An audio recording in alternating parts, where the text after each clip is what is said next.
പിതാവിൻ്റെയും പുത്രൻ്റെയും പരിശുദ്ധാത്മാവിൻ്റെയും നാമത്തിൽ ആമേൻ. എൻ്റെ പ്രിയപ്പെട്ടവരെ, ഇന്ന് ഏപ്രിൽ 25 ശനിയാഴ്ച. അമ്മേ പരിശുദ്ധ അമ്മേ, അമ്മേ പരിശുദ്ധമേ, ദൈവമാതാവേ, കൃപാസനത്തിലൂടെ ഞങ്ങൾക്കും ഞങ്ങളുടെ ദേശത്തിനും അമ്മ മധ്യസ്ഥം തേടി തന്ന എല്ലാ അനുഗ്രഹങ്ങൾക്കും കൃപകൾക്കും ഞങ്ങളിപ്പോൾ ഹൃദയം നിറഞ്ഞ നന്ദി പറയുന്നു. അമ്മേ പരിശുദ്ധമേ, ദൈവമാതാവേ, 2004 ഡിസംബർ 7 ഉച്ചകഴിഞ്ഞ് 2:30 കൃപാസനത്തിൽ സംഭവിച്ച അമ്മയുടെ പ്രത്യക്ഷപ്പെടലിനെ കുറിച്ച് തിരുസഭയ്ക്ക് സമർപ്പിച്ചിരിക്കുന്ന പഠനരേഖകളുടെ മേൽ സഭാത്മകമായ പഠനം ആരംഭിക്കുവാൻ ഞങ്ങൾ പ്രാർത്ഥിക്കുന്നു. അമ്മേ പരിശുദ്ധമേ, ഭൂസ്വർലോകങ്ങളുടെ രാജ്ഞിയായ അങ്ങേയ്ക്ക് ഭൗമസംരക്ഷണത്തിനായി പ്രപഞ്ചപ്രകൃതിയെ തന്നെ തിരുസഭ പ്രതിഷ്ഠിക്കുവാൻ ഈ പ്രത്യക്ഷീകരണം വഴി ഇടയാക്കണമേ. പരിശുദ്ധമേ, ജപമാല മാതാവേ, സകല കൃപാസനം പ്രാർത്ഥനയോടും ചേർത്ത് ഞങ്ങളിപ്പോൾ പ്രാർത്ഥിക്കുന്ന ഈ കുടുംബത്തിന്റെ പ്രത്യേക നിയോഗം പറ മക്കളെ.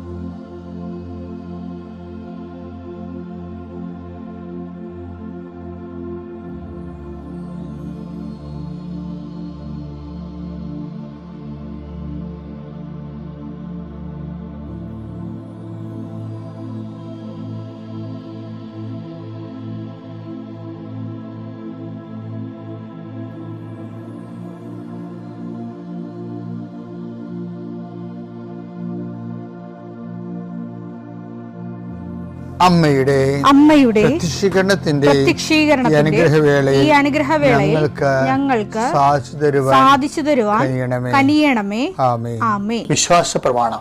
സർവശക്തനായ പിതാവും ആകാശത്തിന്റെയും ഭൂമിയുടെയും സൃഷ്ടാവുമായ ദൈവത്തിൽ ഞാൻ വിശ്വസിക്കുന്നു. അവിടുത്തെ ഏകപുത്രനും ഞങ്ങളുടെ കർത്താവുമായ ഈശോമിശിഹായിലും ഞാൻ വിശ്വസിക്കുന്നു.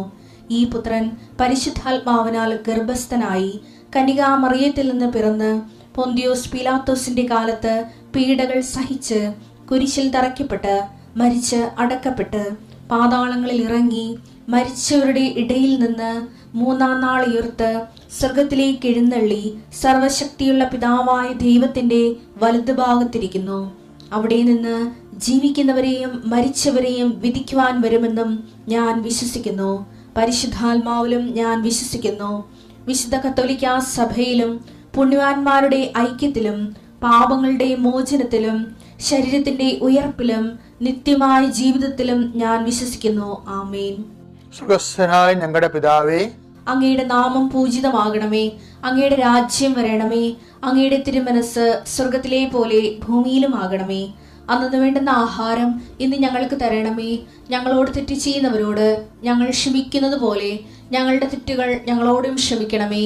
ഞങ്ങളെ പ്രലോഭനത്തിൽ ഉൾപ്പെടുത്തരുതേ, തിന്മയിൽ ഞങ്ങൾ രക്ഷിക്കണമേ. ആമേൻ. നന്മ നിറഞ്ഞ മറിയമേ, സ്വസ്തി. കർത്താവ് അങ്ങയുടെ കൂടെ സ്ത്രീകളിൽ അങ്ങ് അനുഗ്രഹിക്കപ്പെട്ടവളാകുന്നു. അങ്ങയുടെ ഉദരത്തിൻ ഫലമായി ഈശോ അനുഗ്രഹിക്കപ്പെട്ടവനാകുന്നു. പരിശുദ്ധ മറിയമേ, തമ്പുരാന്റെ അമ്മേ, പാപികളായ ഞങ്ങൾക്ക് വേണ്ടി ഇപ്പോഴും ഞങ്ങളുടെ മരണസമയത്തും തമ്പുരാനോട് അപേക്ഷിക്കണമേ. ആമേൻ. കർത്താവേ, നിന്റെ ഉന്നതമായ നാമത്തിന് സ്തോത്രം ചെയ്യും. കർത്താവേ, നിന്റെ വിശുദ്ധ പൗരോഹിത്യത്തെ മഹത്വപ്പെടുത്തണമേ. കർത്താവെ, സഭയിലുള്ള സാന്നിധ്യം പ്രകടമാക്കണമേ. 40 വർഷം ഞാൻ അർപ്പിച്ച കൃപാന്റെ യുഗതിയാണ്. കൃപാസ്ഥാനത്താറെ ജീവനോടെ പ്രത്യക്ഷപ്പെട്ട മാതാവിന്റെ മാധ്യസ്ഥത ഇന്ന് അങ്ങയുടെ മക്കളെ പ്രാർത്ഥന കൂടുന്ന എല്ലാ മക്കൾക്ക് വേണ്ടി പ്രാർത്ഥിക്കുകയാണ്.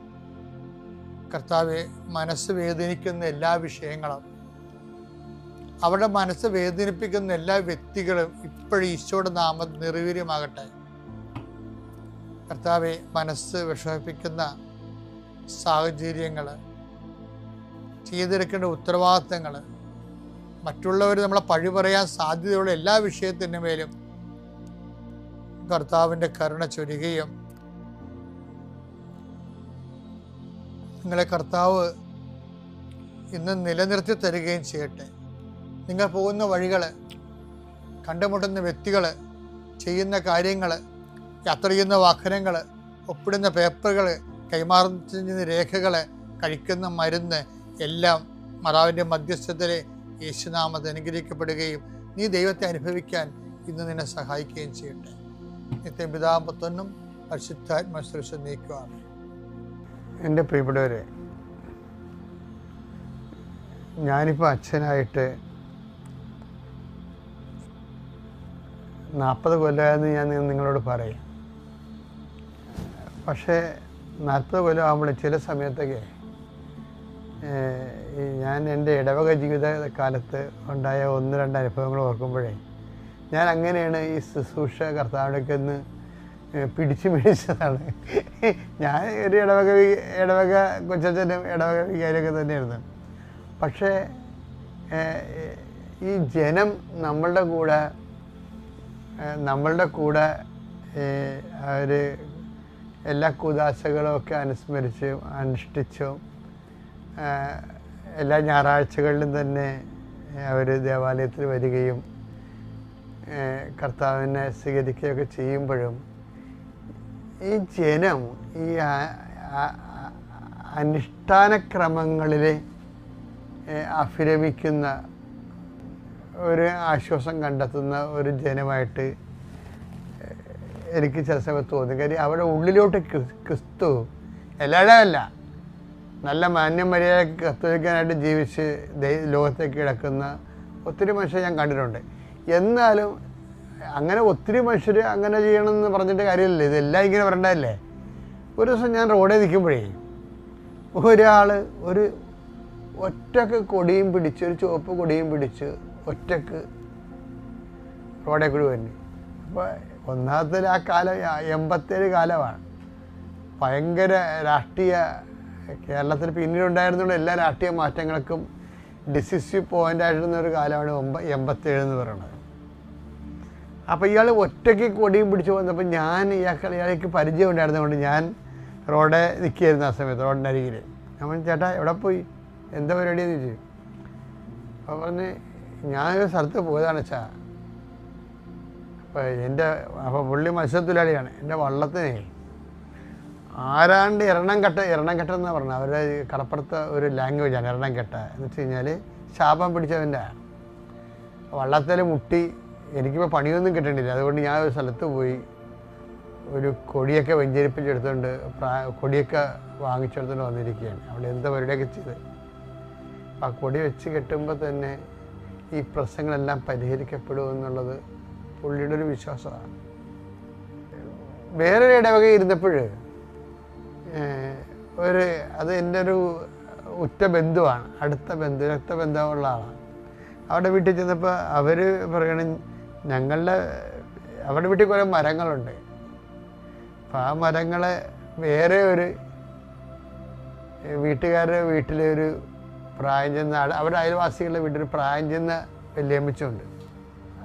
അപ്പോൾ പ്രായം ചെന്ന് വല്യമ്മച്ചി എവിടെയെങ്കിലും പോകുമ്പോൾ ഇവർക്ക് കൊണ്ടുവന്ന് ഓരോ മരങ്ങൾ കൊടുക്കും. അവ ഇപ്പോൾ 10-25 കൊല്ലമായിട്ട് നമുക്ക് ലോക ബാങ്കിൽ നിന്നും അതുപോലെ തന്നെ ഇതുപോലെയുള്ള ഭൗമ ഉച്ചകോടിയിൽ നിന്നൊക്കെ ഫണ്ട് മുടക്കിയിട്ട് നമ്മുടെ നാട്ടിലൊക്കെ മരങ്ങൾ വെക്കുന്നുണ്ട്. അപ്പം അതുപോലെ പലയിടത്ത് ചെല്ലുമ്പോൾ വനംവകുപ്പ് മരം കൊടുക്കുന്നുണ്ട്. ഇപ്പോൾ കൊടുക്കുന്നുണ്ടോയെന്ന് അറിയത്തില്ല. അപ്പോൾ മരം കൊണ്ടുവന്ന് ചെടുത്തി കൊടുക്കും. ഇവിടെയൊക്കെ അവിടെ കുഴിച്ച് വെച്ച് അവിടെ കുഴിച്ച് വെക്കുക ഇവിടെ കുഴിച്ച് വെക്കുന്നത് മുത്തിയാമ്മ പറയും. പിന്നെ രസം വെച്ചാൽ ഇപ്പം 2 വീട്ടിൽ നിറച്ച കാട് പോലെ മരം. അപ്പോൾ എന്താ സംഭവിച്ചാൽ ഇവർ ഭൂലോക അന്ധവിശ്വാസിയാണ് ഈ മുത്തിയമ്മ. മുത്തിയമ്മയുടെ കണക്കനുസരിച്ച് അവരുടെ വീട്ടിൽ നിൽക്കുന്ന മരത്തിൻ്റെ ബദൽ മരം ഈ വീട്ടിലുണ്ടായാൽ മാത്രമേ അവർക്ക് ഐശ്വര്യം ഉണ്ടാകത്തുള്ളൂ. അതിനു വേണ്ടിയാണ് അവർ ഈ മരം ഇവർക്ക് ഫ്രീ ആയിട്ട് കൊടുക്കുന്നത്. ഇവർക്കതറിയത്തില്ലേ, ഇവർക്ക് വെപ്പിക്കണം മരം. ഇവർ മരം വെച്ച് കൊണ്ടുണ്ട്. അവർ പറയും ഇന്ന മരം വെക്കാന്നൊക്കെ പറയും. എന്നിട്ട് ഇവിടെ വല്ല മരവും ഇവർ കൊണ്ടുവന്ന് വെക്കുകയാണെങ്കിൽ അതിൻ്റെ ബദൽ മരം, അതിൻ്റെ ദോഷം അവർക്കൊക്കെ ആയിരിക്കാൻ വേണ്ടി അതിൻ്റെ ബദൽ മരം അവരെ കൊണ്ടുവന്ന് വെക്കും. അങ്ങനെ വന്നപ്പോൾ അങ്ങോട്ടും ഇങ്ങോട്ടും മരം വെച്ച് അപ്പോൾ ഈ മനുഷ്യന്മാരുടെ ഇരുട്ടും കയറി കാടും പിടിച്ച് കിടക്കുന്ന ഒരവസ്ഥ. ഇതൊരു തരം വിശ്വാസമാണ് ശരിക്കും പറഞ്ഞത്. അതൊരു തരം വിശ്വാസം. ഇത് ക്രിസ്തുവിൻ്റെ മനുഷ്യാവതാരത്തിന് മുമ്പ് ഇതുപോലെ പ്രാകൃതമായ കുറേ വിശ്വാസങ്ങളുണ്ടായിരുന്നു. പക്ഷേ ഇതിന് അന്ധവിശ്വാസം എന്ന് പറയണത് നമ്മൾ, അതായത് ഓരോരോ തരത്തിലുള്ള, ഇതിൻ്റെ കുറച്ച് ആരോഗ്യശാസ്ത്രം ഉണ്ട് ഇതിൻ്റെ അകത്ത്, അത് വേറെ അത് അതിൻ്റെ ലെവൽ. ആ ആരോഗ്യശാസ്ത്രം തണലിൽ അന്ധവിശ്വാസം കാണിക്കുകയും ചെയ്യുന്നുണ്ട്. അതെന്തും ആയിക്കോട്ടെ.